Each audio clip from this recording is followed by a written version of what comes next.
In 1980, Gary Cosette was a 29-year-old corporate real estate broker between jobs when a friend from college invited him to bike across the United States with him. Gary's friend, Blake Ortman, had recently returned from 2 years in Honduras, where he served as a Mennonite volunteer, working with refugees from El Salvador who were crossing the border into Honduras to escape violent civil war that erupted in their country in 1979. A new government, calling themselves the Revolutionary Government Junta, came to power in El Salvador in 1979. They used the military to arrest and torture opponents and kill and terrorize people at every level of society throughout the country. Soon, the FMLN, the Farabundo Martín National Liberation Front, formed to oppose the junta. The U.S. government, concerned about communist influence in Latin America, supported this right-wing government with extensive military aid. And they had fled the violence in the countryside of a military scorched earth policy that they explained to me. They said as they were organizing to form unions and to press for inclusive change, they were met with repression. And that repression grew. Priests and community leaders were assassinated by the military at the behest of an economic elite in El Salvador, the powerful oligarchy they were called, the 14 families. And as those assassinations continued with impunity by the military and the police, some began to take up arms to defend themselves and formed the FMLN guerrillas. So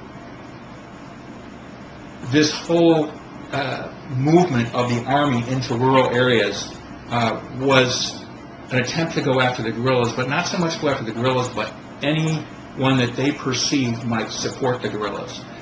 And they targeted the civilian population.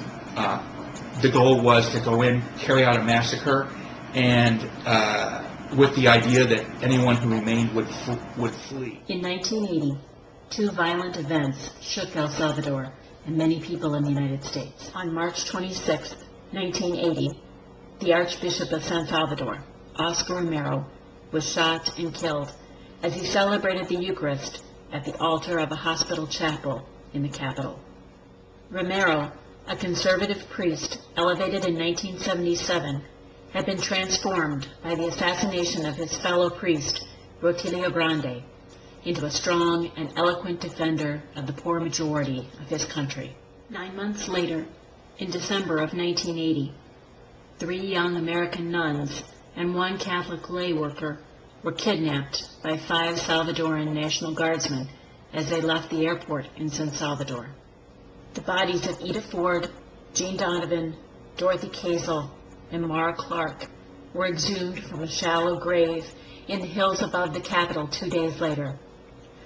Both Romero and the 4 women were killed by paramilitary death squad members trained in the United States at the School of the Americas at Fort Benning, Georgia. By 1983, Gary Cosette's friend, Blake Ortman, had moved to El Salvador with the Mennonite volunteers, and he asked his friend Gary to visit. It was the first time that Gary had been to Latin America. It was a transformative experience. What most impacted me on that visit was the words of 2 women who accompanied me in a visit to a refugee camp that was operated by the Archdiocese of San Salvador. The refugees of San Jose de la Montaña told me that they were working in their fields, they were in their homes, and the military came in and killed anyone who they encountered. So word spread quickly, and people fled into the mountains to hide. And from the mountains, they lived maybe for a week or 2, living on whatever they could find.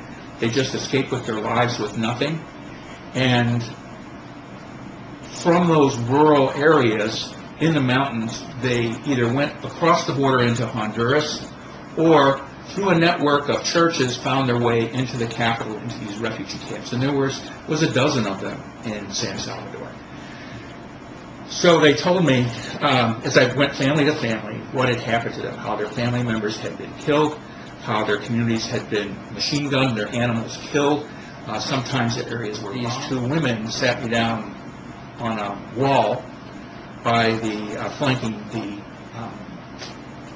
seminary and said, "Thank you for your visit." Said, "Internationals coming here is important because we are always under surveillance by the military, and it lets them know that we are not alone and isolated." They said, however, but we ask that you go back and tell your president not to send the bombs that are destroying our villages and the bullets that are killing our families. And that message had weighed on me when I came back. I thought about it all the time as I was driving to my different real estate appointments, about how the most powerful nation in the world, the United States, was sending weapons and military training to El Salvador that was killing hundreds and thousands of people. And the people that were being killed are the poorest people in our hemisphere. They're the ones who have the least, and the little that they had was being obliterated. Their families, their towns, their communities, their homes, everything destroyed by weapons from our country. And we here in the United States were going on as if nothing happened. We were unaware largely of what was happening, and when we heard about it, it was through the lens of the State Department that was telling us that they were supporting Salvadoran democracy that was defending itself against communism. And this was not true at all. These were deeply ingrained social injustices that people were struggling against. The poor, who had been dispossessed of their lands for centuries, were demanding that they be included. And the churches were standing with them, particularly the Catholic Church at that time, Archbishop Romero.